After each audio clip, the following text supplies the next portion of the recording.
Shalom, selamat berjumpa kembali dalam Renungan Harian Toraya edisi Sabtu tanggal 18 Oktober 2025. Pembacaan kita pada hari ini dari 2 Timotius pasal 2 ayat yang ke-14 sampai ayatnya yang ke-26.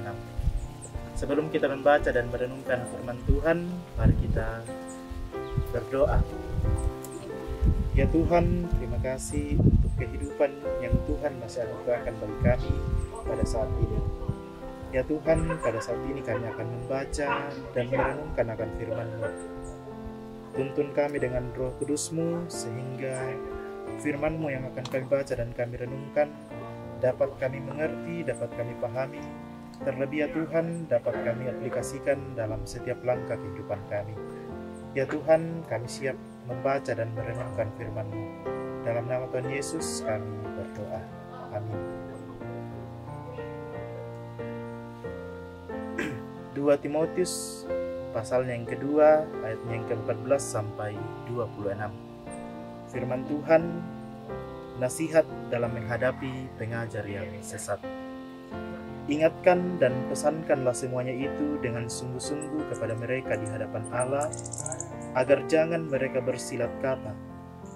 Karena hal itu sama sekali tidak berguna, malah mengacaukan orang yang mendengarnya. Usahakanlah supaya engkau layak di hadapan Allah sebagai seorang pekerja yang tidak usah malu, yang secara tepat menjelaskan perkataan kebenaran itu. Namun hindarilah omongan yang kosong dan tidak suci yang hanya menambah kefasikan. Perkataan mereka menjalar seperti penyakit kanker. Di antara mereka termasuk Himeneus dan Filetus, yang telah menyimpang dari kebenaran dengan mengajarkan bahwa kebangkitan kita telah berlangsung, dan dengan demikian merusak iman sebagian orang.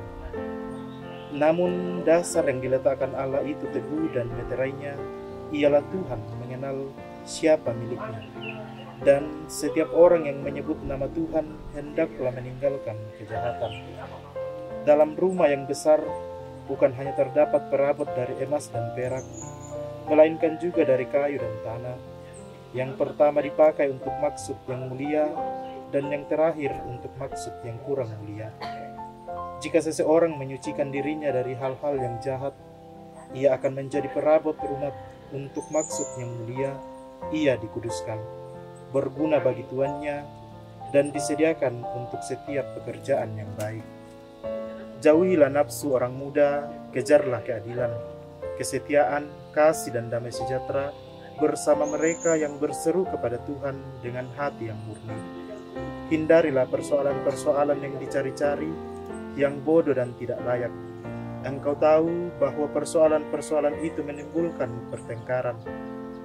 Sedangkan seorang hamba Tuhan tidak boleh bertengkar, tetapi harus ramah terhadap semua orang.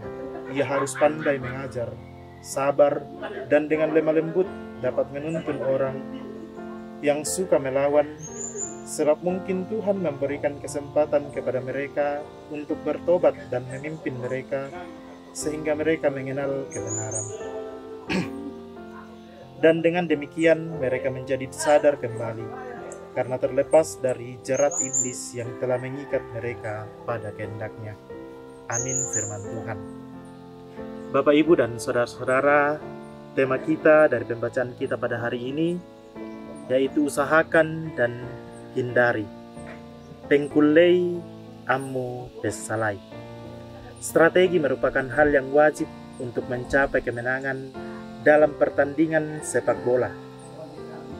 Mulai dengan mempersiapkan para pemain yang berkualitas, pemusatan latihan, serta pematangan strategi yang akan digunakan dalam menyusun strategi. Tim pelatih akan menyampaikan nasihat dan arahan.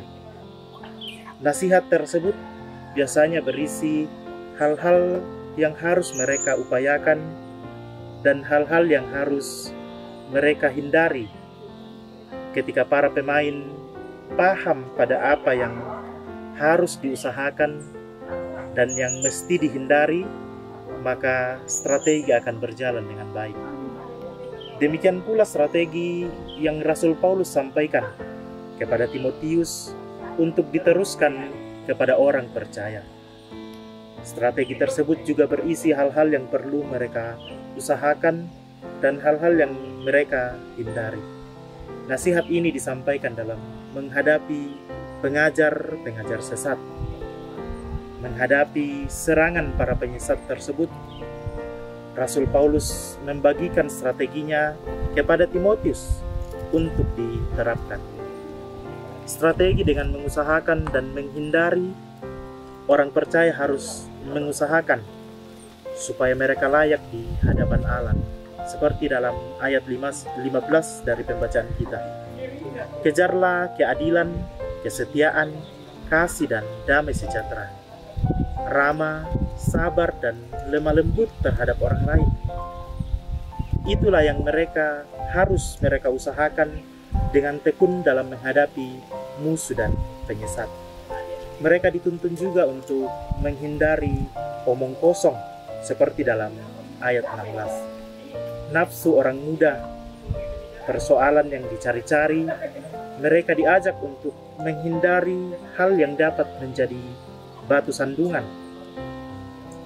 Sebagai umat percaya, tentu banyak tantangan dan pergumulan kita hadapi. Kita diajak untuk terus setia dan berdiri teguh dalam iman kepada Yesus Kristus. Kita harus menggunakan strategi untuk memenangkan pertandingan iman. Ada hal yang harus kita upayakan dan ada hal yang harus kita hindari. Tuhan menolong kita untuk memenangkan pertandingannya. Amin. Mari kita berdoa. Terima kasih ya Tuhan untuk firman yang boleh kami baca dan kami renungkan bersama pada saat ini. Tuhan mengajarkan kami untuk bagaimana kami menghindari hal-hal yang dapat membuat kami sesat. Ya Tuhan, tuntun kami dalam setiap kehidupan kami, agar kami dapat terus mempraktekkan firman yang telah kami dengarkan pada saat ini ya Tuhan. Tuhan terus sertai kehidupan kami, Tuhan menyertai kami dalam setiap langkah kehidupan kami ya Tuhan. Ya Tuhan, kami bersyukur untuk setiap anugerah yang Tuhan boleh berikan dalam kehidupan kami.